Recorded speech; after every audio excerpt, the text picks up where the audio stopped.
Vatanga muhabbat, burch degan narsani eng katta tuyg'u mana shu sadoqat bilan vatanga xizmat qilishda bulardan hamma o'rnak olish kerak.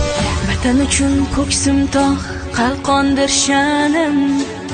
Uni desa shamolday uchqur samanim. Bor bo'lsam chamanimdir, o'lsam kafanim. Mangu berdilik menga taqdiri asal. Vatan uchun ko'ksim tog', qalqondir sha'nim. Uni desa shamolday uchqur samanim. Bor bo'lsam chamanimdir, o'lsam kafanim. Mangu berdilik menga taqdiri azal.